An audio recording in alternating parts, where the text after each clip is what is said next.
kemarin di Mahkamah Konstitusi, Menko Perekonomian, Menko Airlangga Hartarto, Menko PMK Muhadjir Effendi, Menteri Keuangan Sri Mulyani, dan Menteri Sosial Risma memberikan keterangan terkait dengan persoalan bansos, sebagaimana dituduhkan oleh kubu paslon 01 dan kubu paslon 03 di Mahkamah Konstitusi.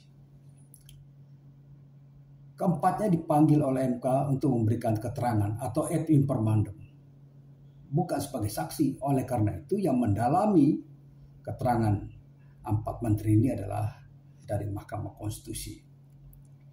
Secara umum keempatnya membantah bahwa terjadi politisasi bahkan korupsi terhadap bansos ini dan meluruskan pengertian tentang bansos itu apa. Karena pihak paslon 01, paslon 03 salah persepsi, salah paham terhadap bansos.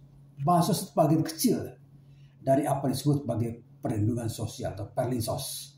Yang program ini, mata anggaran program ini disetujui bersama pemerintah dan DPR. Dan secara teknis dilaksanakan oleh Kementerian Sosial dan juga oleh Kementerian Keuangan. Dan Pak Jokowi bukan bagian bansos dari mata anggaran dari bansos yang dikelola dan disetujui DPR, tapi itu adalah biaya operasional presiden. Jadi jelas. Dan presiden melakukan itu di daerah-daerah yang dimana ada proyek strategis nasional. Dia ingin cek nih, ya, berjalan tidak proyek strategi nasional itu, sampai di mana perkembangannya, progresnya di mana, dan kemudian sekaligus mendengar keluhan rakyat. Jadi apa yang dilakukan oleh Presiden Jokowi adalah tugas-tugas kenegaraan, tugas-tugas dia sebagai presiden. Ya, nah ini saya ingin sedikit mulai dengan dengan pernyataan Bu Menteri Keuangan Sri Mulyani mengatakan bantuan yang dibagikan oleh Presiden Jokowi sudah diatur dalam perundang-undangan, ya, dan itu adalah bagian dari operasional presiden lebih dari 100 miliar per tahun. Jadi jelas logikanya, ya. Dan tahun 2024 ini alokasi anggaran untuk dana operasional presiden dan bantuan kemasyarakatan, ya namanya bantuan kemasyarakatan, sebesar 138,3 miliar sampai dengan bulan ini, maksud bulan Maret April baru dipakai 18,7 miliar atau baru 14%. Jadi di mana salahnya presiden kalau kayak gini? Ya. Jadi fitnah itu adalah suatu tindakan kalap, ya, tindakan orang yang tidak terima kekalahan, ya. Dan kemudian menurut Menko Airlangga bahwa semacam bansos ini bagi-bagi semacam bansos tidak hanya di Indonesia, di luar negeri juga ada.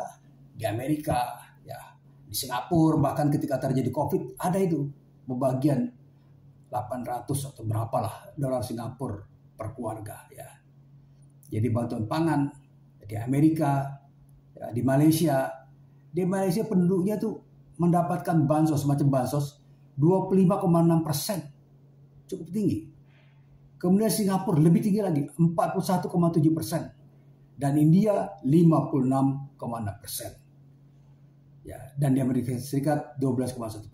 Jadi, dan menurut Menko Airlangga, ya, anggaran Perlinsos itu ada di PBN.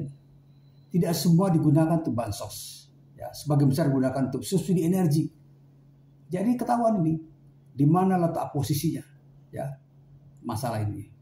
Kemudian ada lagi dipakai untuk subsidi BBM, subsidi listrik, LPG, pupuk, PSO, kredit program dengan share 58,3% pada 2004. Dan kemudian menurut penjelasan Menteri Keuangan, ya, jelaskan bahwa tidak ada perubahan signifikan anggaran bansos saat Pilpres.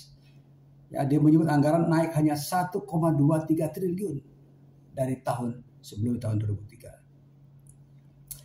Dan kemudian Ibu Menteri, ya, Menteri Keuangan menegaskan kenaikan anggaran bukan karena penambahan program.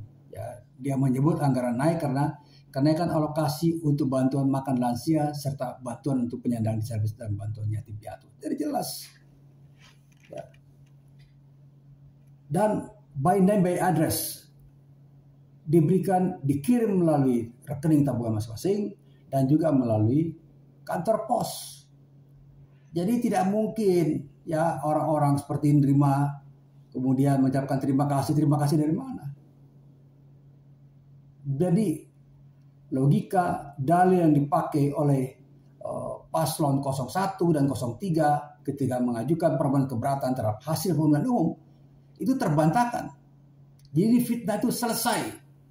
Fitnah terhadap presiden, fitnah terhadap atas kemenangan Prabowo Gibran, katanya melalui bansos, saya kira itu selesai. Dan itu jahat fitnah seperti itu. Anda kalah, Anda tidak mengakui. Anda kalah, Anda tidak mengakui orang yang ikut bertanding dengan Anda. Minta diskualifikasi. Saya kira sikap-sikap seperti sikap tidak jujur. Kalau orang tidak jujur, jangan dipilih sebagai pemimpin. Ya. Ini rusak nih. Rusak betul. Mulut manis, ya mulut manis, mulut Anies manis, tapi ingin menjatuhkan Pak Prabowo dengan memberikan nilai yang rendah sekali. Yang sekolah itu bukan hanya Anda, ya. Pak Prabowo juga sekolah, Anies juga begitu, memberikan nilai 5. Sehebat apa, maaf, Prabowo, maksud saya Ganjar Pranowo memberikan nilai 5. Anda sehebat apa?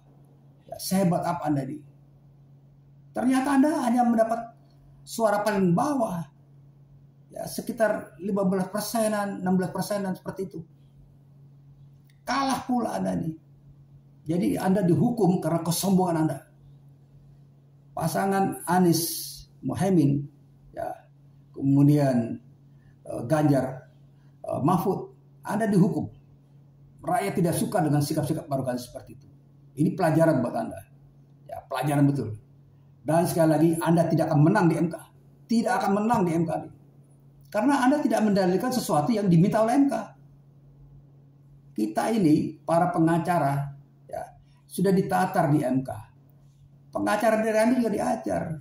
Ada template, ada model yang harus diajukan.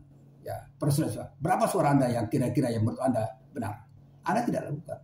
Jadi secara basic permohonan Anda tidak sesuai dengan model di MK. Dan keterangan 4 menteri kemarin sudah menjelaskan bahwa fitnah yang Anda sampaikan itu, politisasi bansos, korupsi bansos, tidak terbukti. Oleh karena itu, walaupun demikian, saya kira sikap baik Pak Prabowo, ya keutusan hati Pak Prabowo, membuka diri untuk rekonsiliasi. Mari bergabung untuk sama-sama membangun bangsa ini. Persoalan bangsa ini terlalu berat untuk dipikul oleh satu orang, 1-2 orang. Bersama-sama, sekaligus di dalam kita berdiskusi, ya diskusi dalam kabinet untuk menentukan mana jalan yang benar terhadap untuk kepentingan bangsa ini. Saya kira begitu. Jadi sekali lagi saya sampaikan selamat kepada Pak Prabowo Gibran ya sebagai presiden dan wakil presiden terpilih. Rakyat menunggu kerja Bapak, menunggu kerja Pak Prabowo dan Pak Gibran. Insya Allah bisa dibantu juga oleh Pak Jokowi dalam memberikan akvis-akvis sebagai penasihat pemerintahan ke depan. Selamat bekerja, dan ini karena berkaitan menjelang Idul Fitri, saya sampaikan selamat Idul Fitri, mohon maaf dan lahir batin, terima kasih banyak. Secara simultan itu bukan hanya pada Januari saja, sejak dulu begitu. Iya, ya. Ini di Januari dan Februari. Iya, sama yang mulia. Jadi misalnya terutama dari dari 1,12%, sekitar 5 juta penduduk yang miskin ekstrim itu menerima hampir semua.